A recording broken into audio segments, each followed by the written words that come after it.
নমস্কাৰ মই আছিক আৰু স্বাগতম জনাইছোঁ মোৰ ইউটিউব চেনেললৈ। আজি আমি EBSৰ care and protection of environment টপিকটো আলোচনা কৰিম।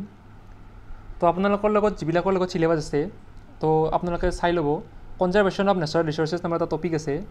তো সেইটো আমি আলোচনা কৰিম। তাত আছে flora and fauna, endangered and rare species, national parks and wildlife sanctuary and migratory birds. তো সেইবিলাক কণ্টেণ্টৰ বিষয়ে আমি ডিটেইলছভাৱে আলোচনা কৰিম।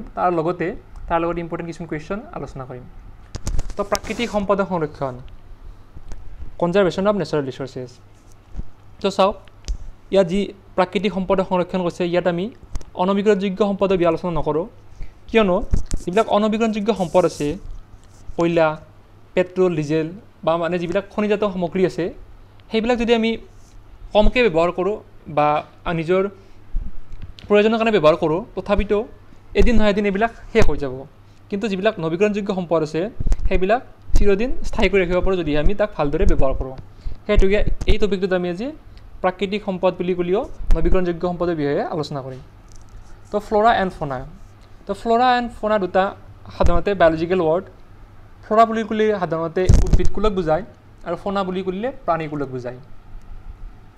ফ্ল'ৰা শব্দটো পোনপ্ৰথমে জুলছ থাৰ্মেনে ব্যৱহাৰ কৰিছিল আৰু ফ'না শব্দটো পোনপ্ৰথমে কেৰলাছ লিনিয়াছে ব্যৱহাৰ কৰিছিল। জুলছ থাৰ্মেন এগৰাকী উদ্ভিদ বিজ্ঞানী আছিল আৰু কেৰলাছ লিনিয়াছ এগৰাকী প্ৰাণী বিজ্ঞানী আছিল।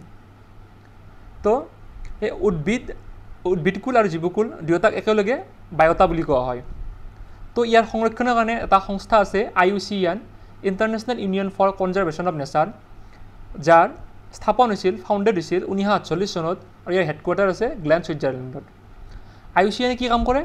যে IUCNে বিশ্বত যিমান জৈৱ বৈচিত্ৰ্য আছে, অৰ্থাৎ যিমান উদ্ভিদ আছে, প্ৰাণী আছে, সকলোবিলাকৰ কি কৰে, তাৰ কিমানটা প্ৰজাতিৰ কিমানটা প্ৰাণী বাচি আছে তাৰ অনুপাতে কি কৰে যে জীৱবিলাকক অৰ্থাৎ উদ্ভিদৰ প্ৰাণীবিলাকক বিভিন্ন শাৰীত ভাগ কৰে। যেনে বিলুপ্ত অৰ্থাৎ যিবিলাক পৃথিৱীৰ পৰা নোহোৱা হৈ গৈছে, এক্সটিং, যেনে ডাইনাছৰ, কগা। ডাইনাছৰটো আপোনালোকে নিশ্চয় জানে। কগা হৈছে এবিধ ঘোঁৰাজাতীয় জীৱ। লুপ্ত পায় মানে কি এনডেঞ্জাৰ্ড, অৰ্থাৎ যিবিলাক জীৱ অতীতত অদূৰ ভৱিষ্যত যিবিলাক জীৱ তাৰমানে হেৰাই যোৱাৰ উপক্ৰম হৈছে, সেইবিলাক জীৱ এনডেঞ্জাৰ্ড স্পেচিছ, যেনে হাড়গিলা, সোণালী বান্দৰ, শিহু, ঢেকীয়াপতীয়া বাঘ, দল, খৰিচা, কলচী উদ্ভিদ। ঘোৰ সংকটগ্ৰস্ত অৰ্থাৎ ক্ৰিটিকেলি এনডেঞ্জাৰ্ড স্পেচিছ, যিবিলাক তাৰমানে বৰ্তমান সময়ত বহুত ক্ৰিটিকেল স্থিতিত আছে, অৰ্থাৎ সিহঁতৰ কম সংখ্যক বাচি আছে, যেনে African elephants, African wild dog.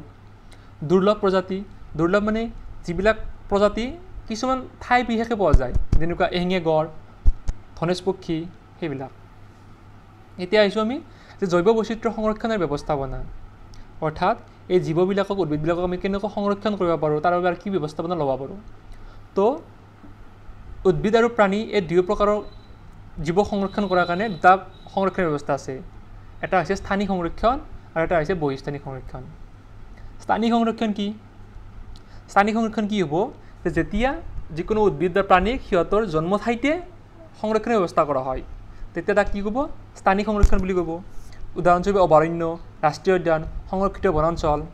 তাৰমানে আপুনি চাওক, ৰাষ্ট্ৰীয় উদ্যানবিলাক এটা বনাঞ্চল, তাক লাষ্টত চৰকাৰে ৰাষ্ট্ৰীয় উদ্যান ঘোষণা কৰি দিয়ে বা অভয়াৰণ্য ঘোষণা কৰি দিয়ে বা সংৰক্ষিত বনাঞ্চল ঘোষণা কৰি দিয়ে, যাৰ ফলত কি হয়, তাত থকা জীৱবিলাকে নিজৰ ইচ্ছামতে ঘূৰি ফুৰিব পাৰে বা নিজৰ ইচ্ছামতে জীৱন নিৰ্বাহ কৰিব পাৰে। কিন্তু বহিস্থানিক সংৰক্ষণ কি?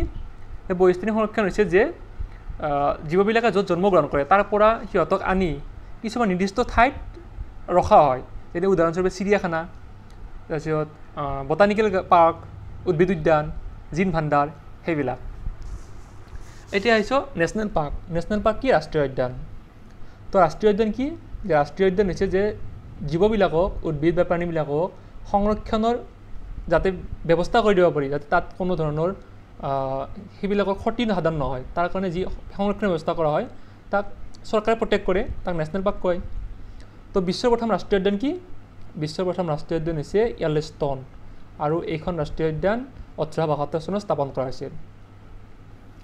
ভাৰতৰ প্ৰথম ৰাষ্ট্ৰীয় উদ্যানখন হৈছে হেলি ৰাষ্ট্ৰীয় উদ্যান। ভাৰতৰ প্ৰথম ৰাষ্ট্ৰীয় উদ্যান হেলি ৰাষ্ট্ৰীয় উদ্যান 1934 চনত স্থাপন কৰা হৈছিল, আৰু ই বৰ্তমান উত্তৰাখণ্ডৰ নৈনিতাল ডিষ্ট্ৰিক্টত অৱস্থিত, আৰু ইয়াক বৰ্তমান জিম কৰবেট নেশ্যনেল পাৰ্ক বুলি জনা যায়।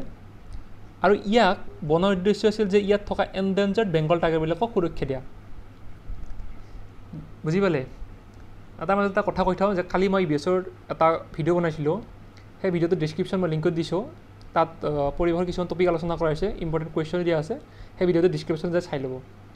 তো অসমত বৰ্তমান 7খন ৰাষ্ট্ৰীয় উদ্যান আছে। এখন কাজিৰঙা গোলাঘাট ডিষ্ট্ৰিক্টত আছে, মানহ বাক্সা আৰু বৰপেটা ডিষ্ট্ৰিক্টত আছে, নামেৰি শোণিতপুৰ ডিষ্ট্ৰিক্টত আছে, অৰং দৰং ডিষ্ট্ৰিক্টত আছে, ডিব্ৰু-চৈখোৱা তিনিচুকীয়া ডিব্ৰুগড়ত আছে, দিহিং পাটকাইও তিনিচুকীয়া ডিব্ৰুগড়ত আছে, আৰু ৰায়মনা নতুনকৈ হৈছে এখন ৰাষ্ট্ৰীয় উদ্যান, এইখন আছে কোকৰাঝাৰ ক'ত পৰে? BTR বড়োলেণ্ড টেৰিটৰিয়েল ৰিজনত। তো চাওক, অসমত মুঠ 7খন ৰাষ্ট্ৰীয় উদ্যান আছে, আৰু অসম ভাৰতৰ দুখন ৰাজ্য নহয় বাৰু, মধ্যপ্ৰদেশ এখন ৰাজ্য আৰু আন্দামান নিকোবৰ আইচলেণ্ড সেইটো হৈছে এখন ইউনিয়ন টেৰিটৰি।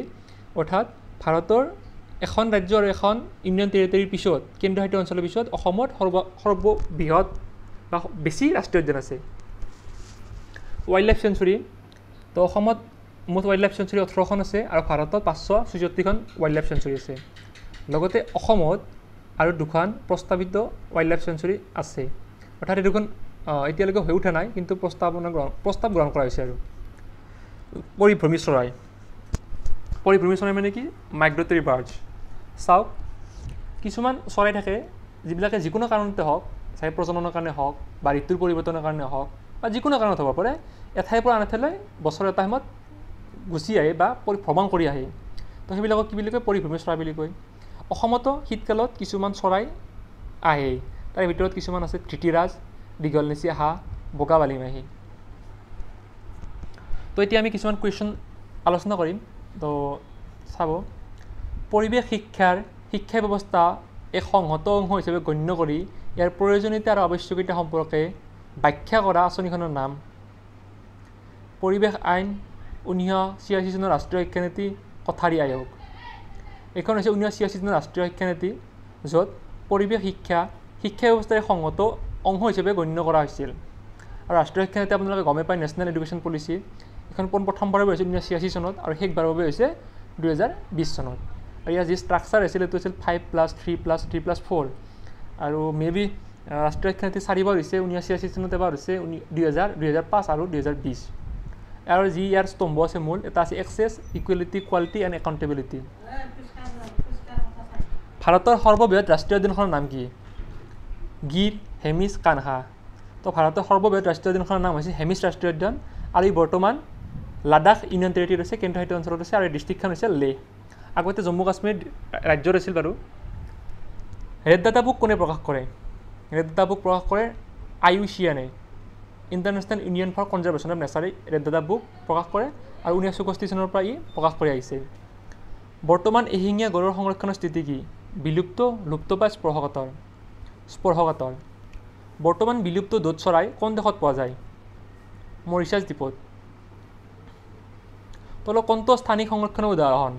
ৰাষ্ট্ৰীয় উদ্যান, চিৰিয়াখানা, জিন বেংক। মই আপোনালোকক কৈছিলোঁ যে যিবিলাকক নিজৰ জন্মস্থানতে সংৰক্ষণ কৰাৰ ব্যৱস্থা কৰা হয় উদ্ভিদ বা প্ৰাণীবোৰক, সেইবিলাকক স্থানিক সংৰক্ষণ বুলি কয়। তো স্থানিক সংৰক্ষণ হৈছে ৰাষ্ট্ৰীয় উদ্যান। তলত কোনবিধ চৰাইয়ে সৰ্বাধিক দূৰত্ব পৰিভ্ৰমণ কৰে? Arctic tern, Siberian crane, Amur falcon. Arctic tern. তো মই আপোনালোকক এটা কথা কৈ থওঁ যে মোৰ ভিডিঅ'ৰ যিটো কথা কোৱা স্পীড এইটো বহুত বেছি হৈছে, কাৰণ মই এইকাৰণে স্পীডত কৈছোঁ যে আপোনালোকে ভিডিঅ' চাওক বাৰু, মই এইটো কথা কোৱা নাই। ভিডিঅ'ত তাৰমানে বহুত লাহে লাহে কৈ থাকিলে হয়তো ভিডিঅ'টো বহুত দীঘলীয়া হৈ যাব, আৰু আপোনালোকক শুনাত ধৈৰ্য নাথাকিব। সেইকাৰণে মই যিমান পাৰোঁ সিমান স্পীডত কোৱাৰ চেষ্টা কৰিছোঁ। কোনখন ৰাষ্ট্ৰীয় উদ্যানত বনৰীয়া ঘোঁৰা পোৱা যায়? ডিব্ৰু-চৈখোৱা। তলত কোনখন বাৰ্ডছ ৱাইল্ড লাইফ চেঞ্চুৰী, অৰ্থাৎ পক্ষী অভয়াৰণ্য? পানীডিং। উত্তৰ পূৰ্বাঞ্চলৰ এবিধ উদ্ভিদ হৈছে লুপ্তপ্ৰায় উদ্ভিদ হৈছে, এইটো প্ৰশ্নটো ভুল হৈছে বাৰু। উত্তৰ পূৰ্বাঞ্চলৰ এবিধ লুপ্তপ্ৰায় উদ্ভিদ হৈছে ভটাৰা কলচী উদ্ভিদ শিমলু, এইটো হৈছে কলচী উদ্ভিদ। তো ভিডিঅ'টো মই আশা কৰোঁ যে আপোনালোকে ভাল পালে আৰু আপোনালোকে ইয়াৰ পৰা উপকৃত হ'ব। যদি ভিডিঅ'টো ভাল পালে ভিডিঅ'টো প্লিজ লাইক কৰি দিব, আৰু যদি চেনেলটোত প্ৰথমবাৰ হৈছে ছাবস্ক্ৰাইব কৰি ল'ব, আৰু আপোনালোকে যিমান পাৰে ভিডিঅ'টো শ্বেয়াৰ কৰি দিব, যাতে বেলেগেও চাব সুবিধা হয়। ধন্যবাদ।